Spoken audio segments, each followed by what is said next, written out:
तो हेलो दोस्तों, चलिए आज की वीडियो शुरू करते हैं। आज की इस वीडियो में हम लोग क्लास 10th के साइंस के टॉप वीवीआई सब्जेक्टिव क्वेश्चन को करने वाले हैं। ठीक है, तो वीडियो को अंत तक बने रहिएगा। चलिए वीडियो को शुरू करते हैं। सबसे पहले आप लोग यहाँ पर क्वेश्चन देख लीजिए। जो आप लोगों का सेक्शन ए रहेगा, सेक्शन में ए में कुल 7 क्वेश्चन रहेगा और आप लोगों को इसमें से बनाना है, केवल 5 बनाना है और सभी का 2 मार्क्स मिलेगा, यानी कि 10 मार्क्स हो जाएगा यहाँ पर। और जो सेक्शन बी रहेगा, सेक्शन बी में भी 7 क्वेश्चन रहेगा, यहाँ पर भी 5 क्वेश्चन बनाना है। ठीक है, 5 क्वेश्चन बनाना है और पाँचों क्वेश्चन का जो नंबर रहेगा वो 3-3 मार्क्स रहेगा, यानी कि यहाँ पर 15 मार्क्स हो जाएगा। ठीक है, और जो सेक्शन सी रहेगा, सेक्शन सी में यहाँ 15 मार्क्स का एग्जाम होने वाला है। ठीक है, 5 नंबर का 3 क्वेश्चन रहेगा, 3 बनाना है। 5 क्वेश्चन, जो 5 क्वेश्चन दिया रहेगा 5 में 3 बनाना है आप लोगों को, और सभी का 5 मार्क्स रहेगा, यानी कि 15 मार्क्स हो जाएगा।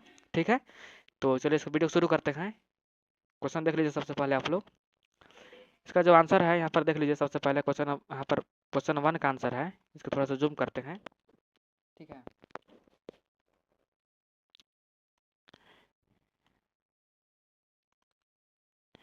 ठीक है, चलिए शुरू करते हैं। यहाँ पर जो पहला क्वेश्चन पूछा था वो है कि प्रतिरोधकता का एसआई मात्रक लिखे, क्या यह चालक की लंबाई पर निर्भर करता है। यानी कि कह रहा है कि जो प्रतिरोधकता है उसका एसआई मात्रक लिखना है, और क्या यह चालक की लंबाई पर निर्भर करता है।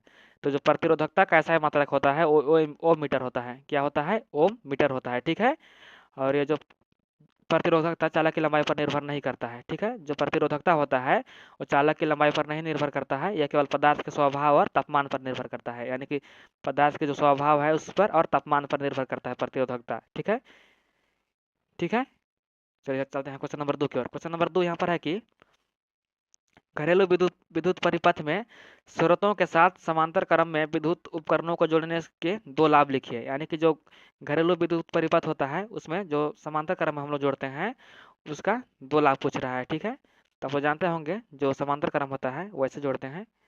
ठीक है, यहाँ पर थोड़ा सा फिगर, मेरा माउस है, आप लोग अच्छे से बना लीजिएगा। ठीक है, आप अगर क्वेश्चन यहाँ पर क्वेश्चन पूछा है, यहाँ पर फिगर बना देते हैं तो आप लोगों को अच्छे से मार्क्स मिलने वाला है। तो फिगर भी बनाने की कोशिश कीजिएगा आप लोग। ठीक है, जैसे यहाँ पर R1 हो गया, R2 हो गया, यहाँ पर R3 हो गया, इसको कहते हैं हम लोग समांतर क्रम। ठीक है, तो चलिए इसका 2 लाभ देखते हैं। इसका 2 लाभ क्या क्या है। तो इसका जो 2 लाभ है यहाँ पर देख लीजिए। समांतर क्रम में सभी उपकरणों को समान वोल्ट मिलती है, जिससे ठीक प्रकार से कार्य करती है। यानी कि जो समांतर क्रम होता है, जितना R1 को वोल्टेज मिलता है उतना ही R2 को मिलता है, और जितना R2 को मिलता है उतना ही R3 का मिलता है। यानी कि कहने का मतलब है कि सभी में समान रूप से वोल्टेज प्रवाहित होता है। ठीक है, पहला यह लाभ हो गया। दूसरा जो लाभ होता है कि एक उपकरण खराब होने पर अन्य उपकरण प्रभावित नहीं होते हैं, वह स्वतंत्र रूप से चलते हैं। यानी कि यहाँ पर R1 खराब हो गया तो जो R2 है और R3 है ये चलते रहेगा। ठीक है, इसका 2 लाभ हो गया। ठीक है, समझ गए अच्छे से।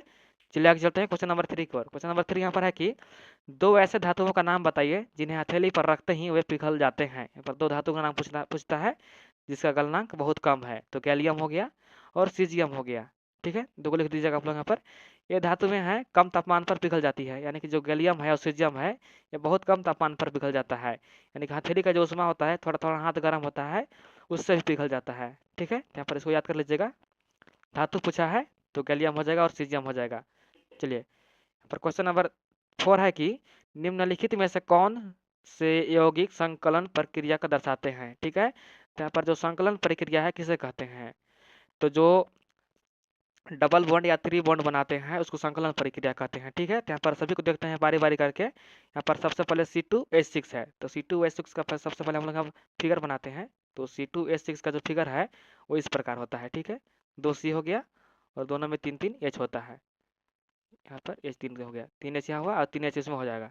ठीक है, 1 H 2 H 2 H, यहाँ पर हो गया 3, यानी कि 3 H यहाँ होगा, 3 H वहाँ हो जाएगा। तो यहाँ पर देख लीजिए आप लोग, यहाँ पर दो या 3 बॉन्ड कहीं नहीं बन रहा है। ठीक है, 2 या 3 बॉन्ड कहीं नहीं बन रहा है, तो ये संकलन प्रक्रिया नहीं होगा। ठीक है, ये तो नहीं हो गया। और दूसरा जो है C3H8 है, तो C3 और H8 का जो यहाँ पर होता है डायग्राम वो देख लीजिए। यहाँ पर C3 को हो गया 1 2 3। आप लोग सीख लीजिएगा डायग्राम बनाने के लिए। डायग्राम बनाने के लिए पूछ देता है। 3 H यहाँ हो गया और 3 H यहाँ पर हो जाएगा, 1 H यहाँ पर हो जाएगा, H एक यहाँ पर हो जाएगा, 2 H हो गया, और एक यहाँ हाइड्रोजन हो जाएगा। ठीक है, H मतलब हाइड्रोजन और C मतलब क्या होता है, कार्बन होता है। ठीक है, इसमें भी डबल बॉन्ड या 3 बॉन्ड नहीं बन रहा है। ठीक है, देख लीजिए आप लोग, नहीं बन रहा है। लेकिन जो C3 है और H6 है यहाँ पर डबल बॉन्ड बनता है। कैसे बनता है, चलिए इसका फिर डायग्राम बनाते हैं। सबसे पहले C3 को बनाते हैं।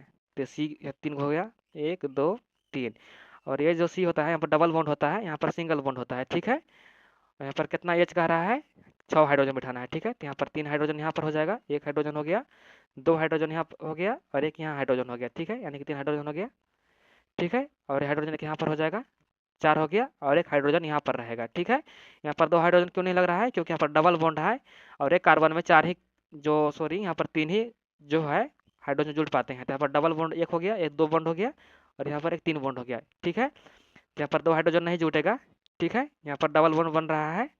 अब जो C2H2 है उसका भी ट्रिपल बॉन्ड बनता है, देखिए कैसा बनता है।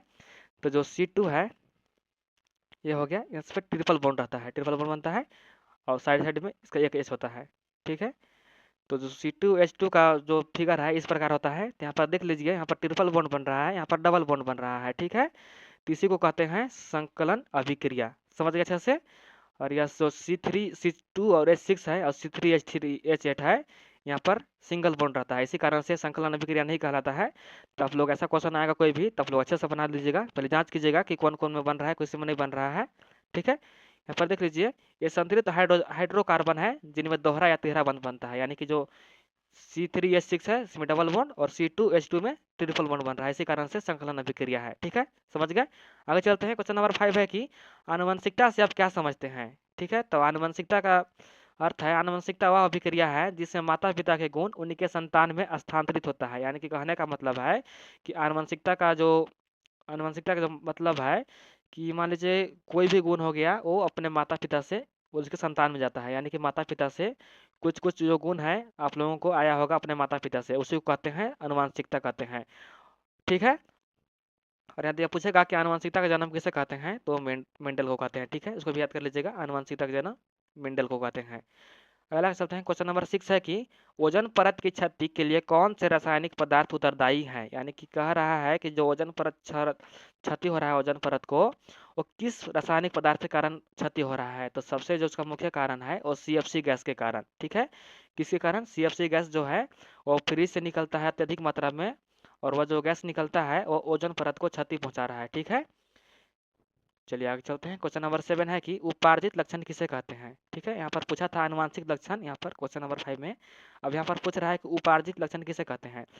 तो उपार्जित लक्षण से नाम से ही पता चल रहा है जिसको हम लोग अर्जित करते हैं, ठीक है, जिसको हम लोग अर्जित करते हैं उसको उपार्जित लक्षण कहते हैं। चलिए इसका आंसर देखते हैं। जो लक्षण जीव अपने जीवन काल में वातावरण, अभ्यास या अनुभव के कारण प्राप्त करता है उन्हें उपार्जित लक्षण कहते हैं। यानी कि कहने का मतलब है कि कोई भी जीव जो अपने जीवन काल में या वातावरण द्वारा या अपने प्रयास द्वारा जो भी गुण प्राप्त करता है, अनुभव प्राप्त करता है, उसको हम लोग कहते हैं उपार्जित लक्षण, ठीक है, याद कर लीजिएगा अच्छे से। यानी कि जो आप लोग परिश्रम से प्राप्त करते हैं उसी को उपार्जित लक्षण कहते हैं। और यह जो गुण होता है वो अगली पीढ़ी से नहीं जाता है, यानी कि यह वंशागत नियम का अनुकरण नहीं करता है, यानी कि पालन नहीं करता है, ठीक है। यानी कि मान लीजिए आप परिश्रम करके कुछ अपना गुण यहाँ पर किया, अपना अनुभव प्राप्त किए, तो यह जो रहेगा वो आप ही में रहेगा, आपके संतान में नहीं जाएगा, इसी को कहते हैं उपार्जित लक्षण, ठीक है। कई बार पूछेगा कि उपार्जित लक्षण और आनुवांशिक लक्षण में क्या अंतर है, तो लिख दीजिएगा दोनों को, एक परिभाषा लिख दीजिएगा, एक जो है यह अगली पीढ़ी में नहीं जाता है, जबकि जो आनुवांशिक लक्षण है वो एक पीढ़ी से अगली पीढ़ी में जाता है, ठीक है, लिख लीजिएगा। चलिए यहाँ पर देखते हैं, क्वेश्चन नंबर जो 8 है वो 3 मार्क्स का है। यहाँ पर 5 क्वेश्चन बनाना है, लेकिन यहाँ पर क्वेश्चन 7 दिया रहेगा। 7 क्वेश्चन में से आप लोगों को कोई 5 क्वेश्चन बना देना है, आप लोगों का 15 मार्क्स मिल जाएगा, ठीक है। तो जो क्वेश्चन नंबर 8 है वो कह रहा है कि एक धारावाहिक वृत्ताकार कुंडली की चुंबकीय क्षेत्र किस प्रकार प्रभावित होता है जब, कथन दिया है, क में कह रहा है कि कुंडली में विद्युत धारा बढ़ाई जाती है, यानी कि जो कुंडली है उसमें विद्युत धारा बढ़ाई जाती है, ठीक है। दूसरा जो है कुंडली में वर्तमान विद्युत धारा की दिशा उलट दी जाती है, यानी कि जो कुंडली में विद्युत धारा प्रवाहित हो रहा है उसको दिशा उलट देने पर क्या प्रभाव पड़ता है। और ग कह रहा है कि कुंडली में फेरों की संख्या वृद्धि करने की, यानी कि एन की संख्या वृद्धि करने पर क्या प्रभाव पड़ता है। तो इसका जो आंसर है पहला है कि जब कुंडली में विद्युत धारा बढ़ाई जाती है तो उसके चारों ओर उत्पन्न चुंबकीय क्षेत्र तीव्रता से बढ़ जाती है, यानी कि जब कुंडली में विद्युत धारा बढ़ा जाते हैं तो जो चुंबकीय क्षेत्र है वो तेजी से बढ़ जाती है, ठीक है। कुंडली में धारा बढ़ाने पर चुंबकीय क्षेत्र बढ़ जाता है। दूसरा जो है कि जब कुंडली में विद्युत धारा की दिशा उलट दी जाती है, तो जब कुंडली में विद्युत धारा की दिशा उलटते हैं तो चुंबकीय क्षेत्र की दिशा भी उलट जाती है, ठीक है। यानी कि धारा उलटते हैं तो जो चुंबकीय क्षेत्र की दिशा है वो भी उलट जाती है, लेकिन उसकी तीव्रता समान रहती है, लेकिन जो उसका तीव्रता है वो समान रहती है, बस दिशा उलटता है। ठीक है, और ग में जो कह रहा है कि जब कुंडली में फेरों की संख्या बढ़ाते हैं, तो जब कुंडली में n की संख्या वृद्धि करते हैं, बढ़ाते हैं, तो चुंबकीय क्षेत्र और अधिक शक्तिशाली हो जाता है। यानी कि फेरों में कुंडली की संख्या बढ़ाते हैं तो यानी कि फेरा की संख्या बढ़ाते हैं कुंडली में, तो जो चुंबकीय क्षेत्र है और और भी मजबूत हो जाता है, शक्तिशाली हो जाता है। ठीक है, समझ गए। चलिए आगे चलते हैं। क्वेश्चन नंबर 9 है कि वोल्ट मीटर और एम मीटर में कोई 3 अंतर बताइए। कह रहा है कि जो वोल्ट मीटर होता है और एम मीटर होता है उसका 3 अंतर पूछ रहा है।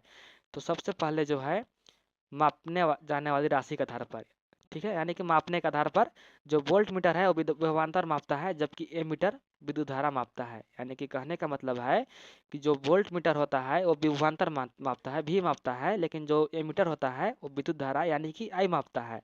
ठीक है, समझ गए। पहला जो अंतर है मापने के आधार पर, वोल्ट मीटर विभवांतर मापता है जबकि एम मीटर विद्युत धारा को मापता है। दूसरा है जोड़ने के तरीके के आधार पर, जो वोल्ट मीटर का परिपथ समांतर क्रम में जोड़ा जाता है जबकि एम मीटर को श्रृंखला क्रम में जोड़ा जाता है। यानी कि कहने का मतलब है जो वोल्ट मीटर होता है उसको समांतर क्रम में जोड़ते हैं। यानी कि यहाँ से ऐसा हो गया, यहाँ पर R1 यहाँ पर जोड़े, यहाँ पर R2 जोड़े और यहाँ पर R3 जोड़े, समांतर क्रम में जोड़ते हैं। लेकिन जो एमीटर होता है एमीटर को श्रृंखला क्रम में जोड़ते हैं। ठीक है, श्रृंखला क्रम में यानी कि एक यहाँ R जोड़े, एक यहाँ R जोड़े और एक यहाँ R जोड़ते हैं। ठीक है, इसी को कहते हैं श्रृंखला क्रम। समझ गए। दूसरा अंतर क्या कर रहा है कि वोल्ट मीटर को समांतर क्रम में जोड़ते हैं, लेकिन जो एमीटर होता है एमीटर को श्रेणी क्रम में जोड़ते हैं। ठीक है, यहाँ पर प्रतिरोध का मान के आधार पर वोल्ट मीटर का प्रतिरोध बहुत अधिक होता है जबकि एमीटर का प्रतिरोध बहुत कम होता है। यानी कि जो वोल्ट मीटर का प्रतिरोध होता है, रेसिस्टेंस होता है, आर होता है, उसका बहुत अधिक होता है, जबकि एमीटर का प्रतिरोध बहुत कम होता है। ठीक है, समझ गए। तीन को कारण कौन कौन है। पहला जो है कि ये जो है विभवांतर को मापता है और ये विद्युत धारा को मापता है। दूसरा जो अंतर है कि समांतर क्रम में जोड़ते हैं लेकिन इसको श्रृंखला क्रम में जोड़ते हैं। तीसरा अंतर है कि इसका विभवांतर बहुत अधिक होता है लेकिन इसका प्रतिरोध बहुत कम होता है। समझ गए अच्छे से। आगे चलते हैं। क्वेश्चन नंबर 10 है कि थर्माइट अभिक्रिया क्या है, समीकरण सहित व्याख्या करें और इसका उपयोग कहाँ किया जाता है। ठीक है, तो जो थर्माइट अभिक्रिया है वह ऊष्माक्षेपी अभिक्रिया को कहते हैं।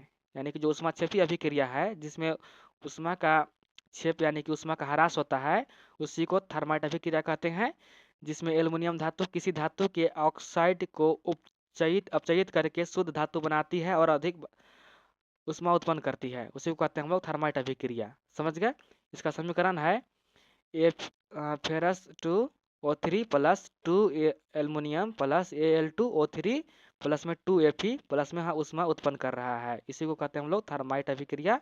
इसका समीकरण याद कर लीजिएगा। क्या समीकरण है कि जो Fe2O3 अभिक्रिया कर रहा है 2Al के साथ, यहाँ बन रहा है Al2O3, यानी कि जो Al2 है दो एल्युमिनियम, यहाँ पर एक जो यहाँ पर ऑक्सीजन है वो 3 ऑक्सीजन आकर जुड़ जा रहा है और जो F2 है वो अलग हो जा रहा है, यानी कि यहाँ पर 2F2 बना रहा है और ऊष्मा बना रहा है। ठीक है, याद कर लीजिएगा इसको। व्याख्या है कि इस अभिक्रिया में एल्युमिनियम लॉ ऑक्साइड से ऑक्सीजन को हटा देता है। यानी कि जो अभिक्रिया हो रहा है इसमें जो एल्युमिनियम है जो लोहा में ऑक्साइड है उसको क्या कर दे रहा है, हटा दे रहा है, यानी कि विस्थापित कर दे रहा है, जिससे शुद्ध लोहा और एल्युमिनियम ऑक्साइड बन जाता है। जिससे क्या हो रहा है कि यहाँ पर शुद्ध लोहा बन जा रहा है। इस दौरान अत्यधिक ऊष्मा निकलती है, यहाँ पर ऊष्मा अत्यधिक निकलती है, इसी को बोलते हैं थर्माइट अभिक्रिया। ठीक है, समझ गए। इसका उपयोग कहाँ पर किया जाता है, तो थर्माइट अभिक्रिया का उपयोग रेलवे पटरियों को जोड़ने यानी कि वेल्डिंग और टूटी धातु के भागों को जोड़ने में किया जाता है। ठीक है, आप लोग देखे होंगे जो रेल का पटरी होता है वो बिल्कुल भी शुद्ध लोहा से बनाया जाता है, उसमें कभी भी जंग नहीं लगता है। ठीक है, और धातु को जोड़ने में इसका उपयोग किया जाता है। दो को उपयोग लिख दीजिएगा, आप लोगों का यहाँ पर 3 मार्क्स मिल जाएगा, ज़्यादा लिखने की जरूरत नहीं है। यहाँ पर क्वेश्चन नंबर 11 है कि भौतिक एवं रासायनिक गुणों के आधार पर एथेनॉल एवं एथेनोइक अम्ल का में अंतर लिखिए। यहाँ पर भौतिक एवं रासायनिक गुणों के आधार पर एथेनॉल और एथेनोइक अम्ल पर यहाँ पर लिखना है अंतर। ठीक है, तो भौतिक गुण के आधार पर अंतर है। एथेनॉल रंगीन द्रव होता है, यानी कि जो एथेनॉल होता है वो रंगहीन, इसका कोई रंग नहीं होता है, रंगहीन द्रव होता है, जबकि एथेनोइक अम्ल जो होता है वो स्वाद, खट्टा और गंध तीव्र होती है। यानी कि कहने का मतलब है जो एथेनोइक अम्ल होता है उसका स्वाद होता है, स्वाद, खट्टा और गंध तीव्र होती है। समझ गए।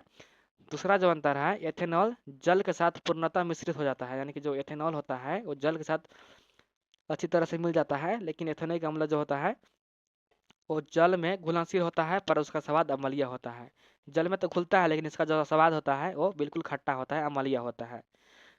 दूसरा यहाँ पर है अंतर, रासायनिक गुणों के आधार पर अंतर पूछा है, तो एथेनॉल नीले लिटमस पत्र को लाल नहीं करता है, जबकि एथेनोइक अम्ल नीले लिटमस पत्र को लाल कर देता है। ठीक है, समझ गए? यानी कि जो एथेनॉल होता है वो नीला लिटमस पत्र को, जो नीला लिटमस होता है उसको लाल कर देता है, यानी कि नीला को लाल कर देता है। ठीक है, यानी कि अम्ल है, और एथेनोइक अम्ल जो है वो नीले को लाल नहीं करता है, नीले लिटमस पत्र को लाल कर देता है। यानी कि ये अम्ल हो गया, सॉरी ये अम्ल हो गया, या क्षार हो गया, ये नहीं करता है तो ये क्षार हो गया, ये और यह अम्ल हो गया। समझ गए? यानी कि कहने का मतलब है कि जो एथेनॉल होता है वो नीला लिटमस पत्र को लाल कर देता है, नहीं करता है, सॉरी नहीं करता है, जबकि एथेनोइक अम्ल जो होता है वो नीले का लाल कर देता है। समझ गए?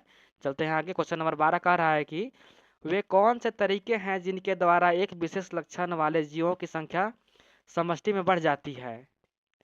यहाँ पर पूछ रहा है कि वे कौन से लक्षण है, विशेष लक्षण है जिनके कारण समष्टि, यहाँ पर संख्या बढ़ जा रहा है समष्टि में। तो इसका जो है, किसी विशेष लक्षण वाले जीवों की संख्या समष्टि में निम्न तरीके से बढ़ सकती है। क्या तरीके से बढ़ सकती है? पहला जो है प्राकृतिक चयन के अनुसार बढ़ सकती है।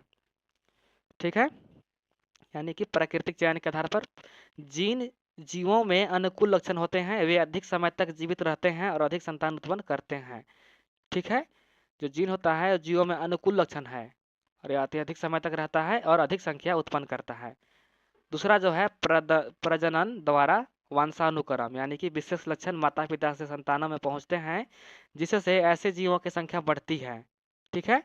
तीसरा जो है पर्यावरणीय अनुकूलन, जो लक्षण वातावरण के अनुकूल होते हैं वे जीवों को जीवित रहने में सहायता करते हैं और धीरे धीरे समष्टि में बढ़ जाते हैं, यानी कि वातावरण वहाँ पर जो अनुकूल होता है वहाँ पर रहते हैं, जीवित रहते हैं और अपना संख्या बढ़ाते हैं।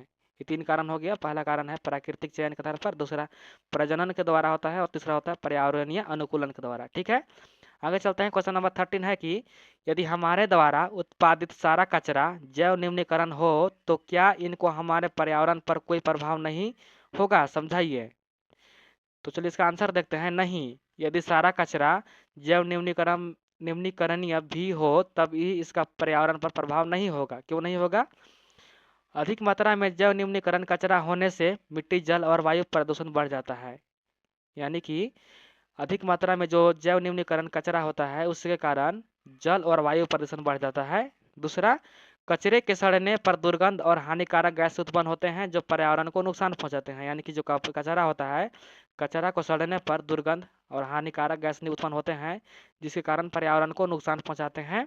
ठीक है। तीसरा, जल स्रोतों में अधिक कचरा जाने से जलीय जीवों पर पूरा प्रभाव पड़ता है। यानी कि जल जहाँ पर मात्रा में पाया जाता है वहाँ पर कचरा डालने से जो जलीय जीव है उस पर बुरा प्रभाव पड़ता है और वह मर जाता है। ठीक है, इसलिए कचरे की मात्रा कम करना और उसकी सही निपटान आवश्यक है। यानी कि कचरे कम करना चाहिए और उसका आवश्यक निपटाना, यानी कि सही तरीके से उसको कहीं एक जगह पर गाड़ देना चाहिए, फेंक देना चाहिए। ठीक है, चलिए आगे चलते हैं। क्वेश्चन नंबर 14 है कि विकास में संबंधित स्थापित करने में जीवाश्मों का क्या महत्व है? ठीक है, तो इसका जो आंसर है, सॉरी आंसर, कि जीवाश्म विकास में संबंधित स्थापित करने में महत्वपूर्ण भूमिका निभाते हैं।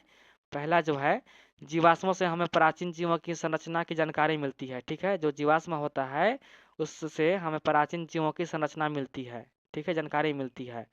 दूसरा जो है, ये पुराने और वर्तमान जीवों के बीच क्रमिक परिवर्तन को दर्शाते हैं। ठीक है। तीसरा जो है कि जीवाश्म यह प्रमाण देते हैं कि जीव समय के साथ विकसित हुए हैं और आपस में संबंधित हैं। ठीक है, यानी कि जो जीवाश्म है वो विकास में करने में मदद करती है। ठीक है, चलिए आगे चलते हैं। यहाँ पर क्वेश्चन नंबर जो 15 रहेगा, 15 से 19, ये जो क्वेश्चन रहेगा वो 5 मार्क्स का रहेगा, जिसमें से आप लोगों को 3 बनाना है। 3 बनाएंगे तो आप लोगों को यहाँ पर 15 मार्क्स मिल जाएगा। ठीक है, तो चलिए इसका जो पहला क्वेश्चन है वो है कि धातु तथा अधातु में भौतिक गुणों के आधार पर अंतर स्पष्ट कीजिए। यानी कि जो धातु है, धातु को कैसे पहचानेंगे और अधातु को कैसे पहचानेंगे, उसका भौतिक गुणों के आधार पर अंतर पूछ रहा है। यहाँ पर जो है, धातु और अधातु के भौतिक गुणों के निम्न अंतर पाए जाते हैं। पहला, चमक के आधार पर धातु में प्रायः चमकीले होते हैं जबकि अधातु में सामान्यतः चमकहीन होता है। यानी कि जो धातु होता है वो चमकीला होता है, लेकिन जो अधातु है वो चमकहीन होता है, यानी कि उसका चमक नहीं होता है। ठीक है।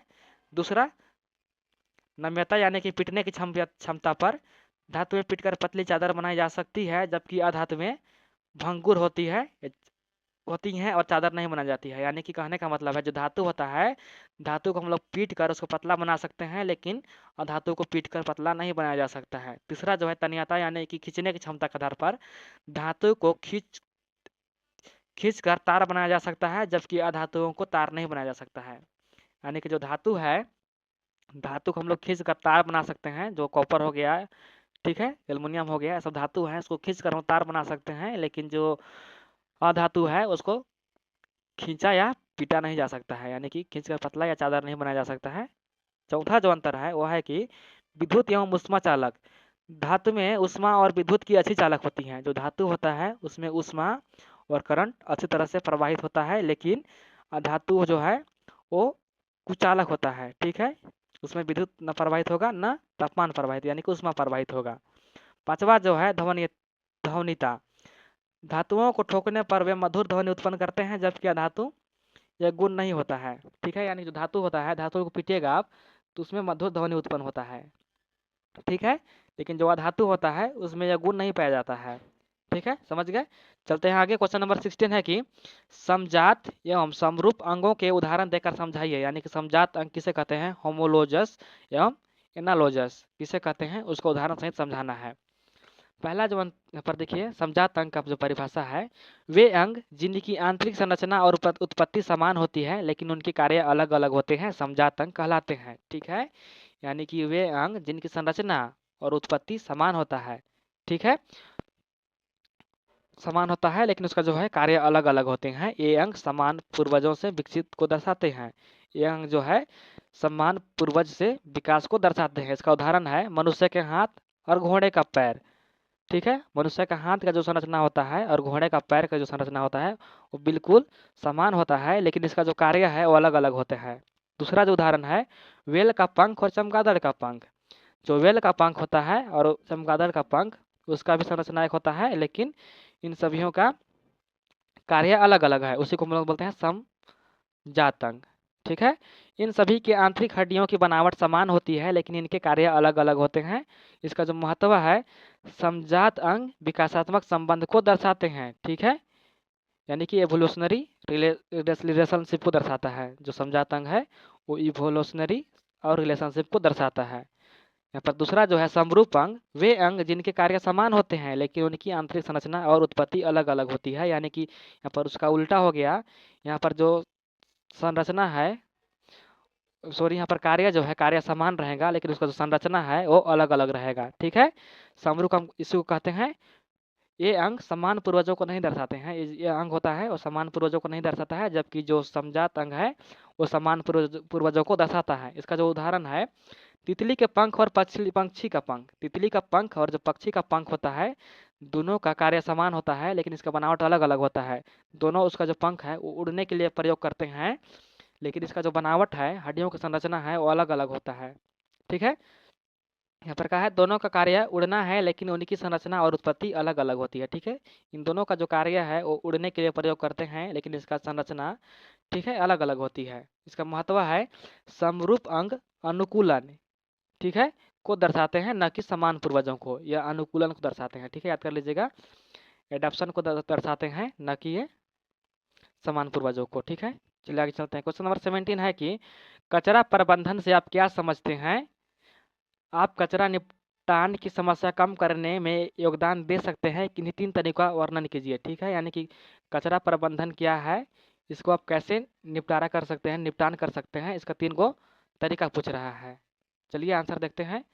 कचरा प्रबंधन, कचरा प्रबंधन वह प्रक्रिया है जिसमें कचरे का संग्रह, पृथक्करण, पुनः उपयोग, पुनः चक्रण और सुरक्षित निपटान किया जाता है, ताकि पर्यावरण प्रदूषित कम हो और स्वास्थ्य पर बुरा प्रभाव न पड़े। यानी कि कहने का मतलब है कि जो कचरा प्रबंधन है, इसको जिसका संग्रह होता है, जो कचरा होता है, उसको पृथक्करण कर पुनः उपयोग करते हैं, पुनः चक्रण करते हैं, यानी कि रिसाइकल करते हैं, और सुरक्षित निपटान किया जाता है, ताकि पर्यावरण को प्रदूषित नहीं कम हो सके और स्वास्थ्य पर इसका बुरा प्रभाव न पड़े, इसी को कहते हैं कचरा प्रबंधन। ठीक है।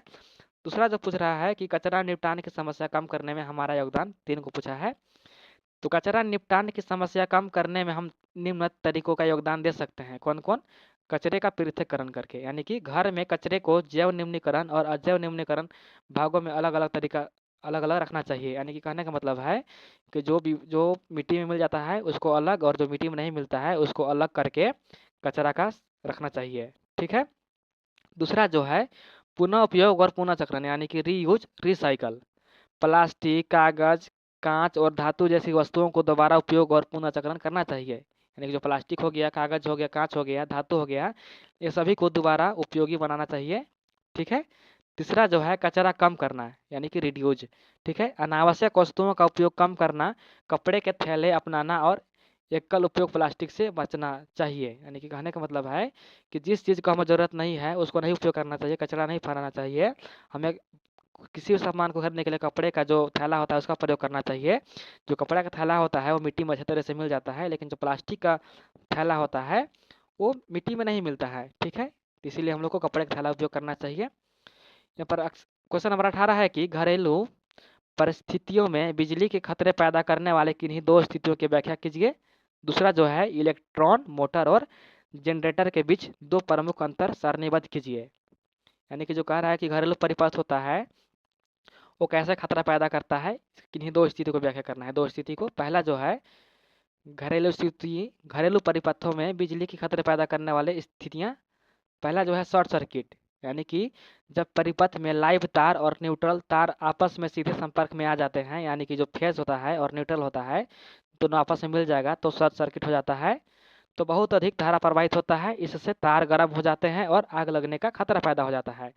यानी कि जो न्यूट्रल तार होता है और जो मेन फेस होता है उसको आपस में मिल जाएगा तो तार अधिक गर्म हो जाएगा, जिसके कारण आग लगने की संभावना होता है। इसी को कहते हैं शॉर्ट सर्किट।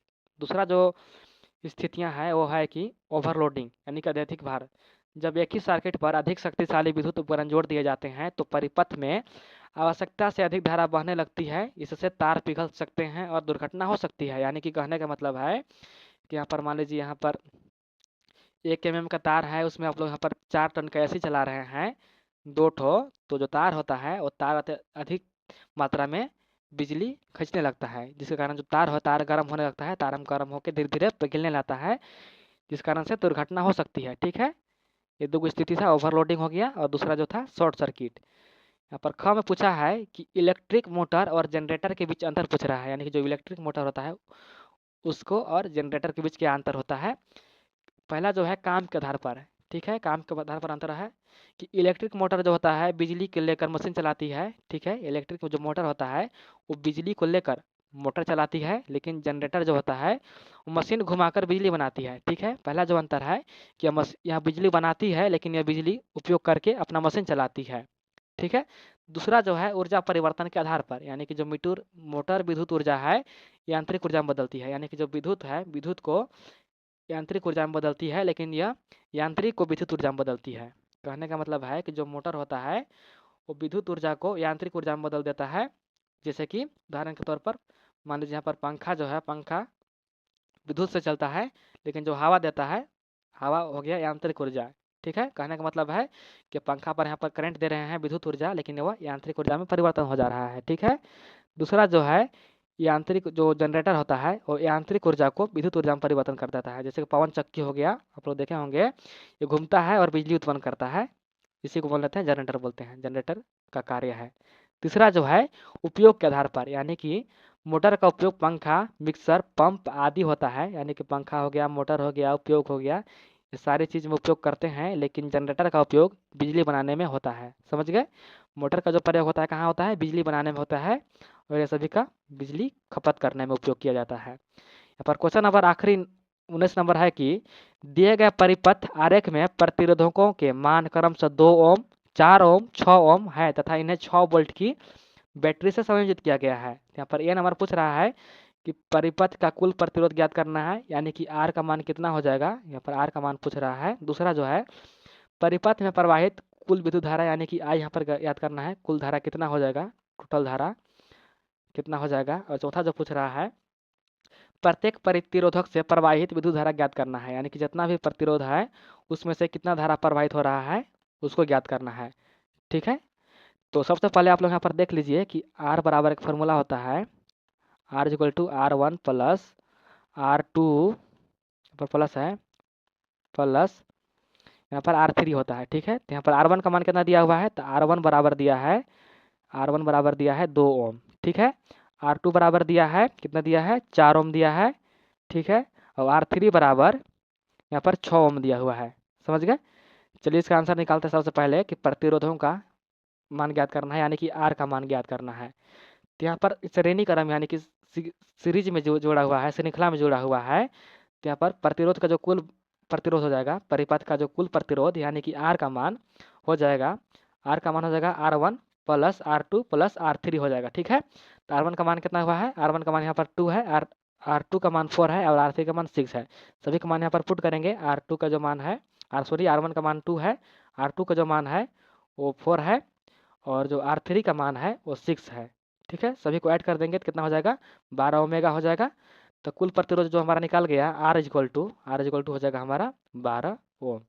ठीक है, पहला निकल गया। दूसरा निकालते हैं। दूसरा जो कह रहा है कि परिपथ में कुल विद्युत धारा कितना है, तो एक ओम के नियम जानते होंगे। ओम के नियम होता है I इक्वल टू V बटा में R, यानी कि V बाई में R होता है। तो हम लोग जो कुल परिपथ कुल धारा निकालेंगे वो ओम के नियम से निकालेंगे। ओम के नियम के अनुसार I इक्वल टू V, यहाँ बाई में छूट गया है, बटा छूट गया है, V बटा में R हो जाएगा।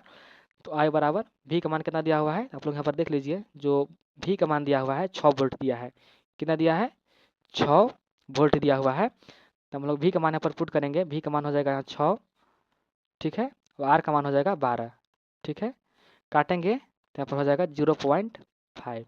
ठीक है, काटने वाले जानते होंगे। यहाँ पर देंगे यहाँ पर 12 से 6 में भागा देंगे तो नहीं जाएगा। तो यहाँ पर हम लोग यहाँ पर 0 लगाएंगे, दशमलव देंगे और यहाँ पर 0 बैठाएंगे, यहाँ हो जाएगा 60 हो जाएगा।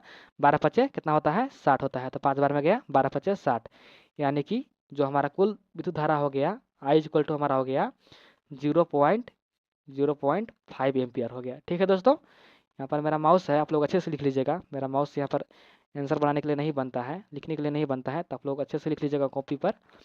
तीसरा है जो C नंबर जो पूछा है वो कह रहा है कि प्रत्येक प्रतिरोधकों से प्रवाहित विद्युत धारा ज्ञात करना है, यानी कि जितना भी यहाँ पर जो धारा है उसमें कितना विद्युत धारा प्रवाहित हो रहा है। तो यहाँ पर जितना है I1 का मान पूछ रहा है। यहाँ पर देख लीजिए, श्रृंखला परिपथ में सभी प्रतिरोधकों को समान धारा मिलता है, यानी कि जो श्रृंखला परिपथ होता है सभी को समान विद्युत धारा मिलता है। ठीक है, तो यानी कि जितना I1 का मान हो जाएगा उतना ही I2 का मान हो जाएगा। ठीक है, I1 का जितना मान हो जाएगा उतना ही I2 का मान हो जाएगा, और जितना I2 का मान हो जाएगा उतना ही I3 का मान हो जाएगा। ठीक है, तो हमारा I का मान कितना दिया हुआ है, तो I1 का मान हमारा निकाले, यहाँ पर 0.5 एम्पियर है। ठीक है, तो यहाँ पर जो I का मान हो जाएगा 0.5 हो जाएगा। ठीक है, समझ गए, 0.5 एम्पियर हो जाएगा। और लास्ट में संक्षेप में लिख सकते हैं आप लोग यहाँ पर जो कुल प्रतिरोध हो गया R इक्वल टू हमारा निकल गया 12 ओम निकल गया। ठीक है, और कुल धारा यानी कि I बराबर हो गया हमारा यहाँ पर 0.5 हो गया और 0.5 एम्पियर। और तीसरा जो है प्रत्येक प्रतिरोधक से धारा, ठीक है, टोटल जो धारा हो गया वो यहाँ पर हो गया हमारा 0.5। ठीक है, ठीक है दोस्तों, तो है आप लोगों का VVI सब्जेक्टिव क्वेश्चन, और जल्द ही मैं इसका ऑब्जेक्टिव क्वेश्चन लेकर आने वाला हूँ। तो वीडियो को लाइक करके चैनल को सब्सक्राइब कर लीजिएगा। ठीक है, फिर मिलते हैं नई वीडियो के साथ, तब तक के लिए धन्यवाद।